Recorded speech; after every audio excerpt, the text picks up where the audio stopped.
for today's video, nagluto po ang aking asawa ng atay ng manok mga idol. Nilagyan niya rin pala yan ng itlog ng manok mga idol. Tapos meron din tayo ditong kaping barako mga idol. Hindi na mawawala yan basta Pinoy. Tayo po ay manalangin muna bago kumain.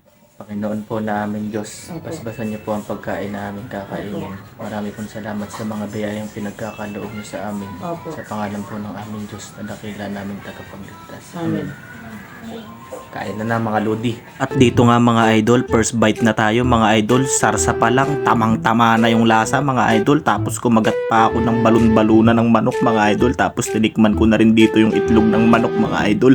Tamang-tama ang lasa mga idol. Kayo mga idol, ano ang ulam nyo ngayon? I-comment nyo naman dyan sa comment section para matakam din sila. Dito nga mga idol, nanunuot talaga yung mismong lasa ng atay. Talagang napakalasa. Tapos yung tama ng asim ng kalamansi mga idol. Kasi meron din yung kalamansi. Nakalimutan ko nga palang durugan ng sili yan mga idol. Gutom na kasi ako nung naaamoy ko palang habang niluluto. Talagang takam na akong kumain mga idol. Pero kakatapos ko palang dyan kumain ng pansit canton mga idol. Pero nagutom talaga agad ako nung naluto na yan. Kasi isa po yan sa paborito kong ulam mga idol. Lalo na kapag umuulan-ulan, ang sarap mamahaw mga idol. Kasi ang adobo habang tumatagal lalong sumasarap, lalong nanunuot yung lasa. Kaya habang nag-e-edit ako nito, natatakam pa rin talaga ako mga idol. Parang gusto ko tuloy ulit kumain.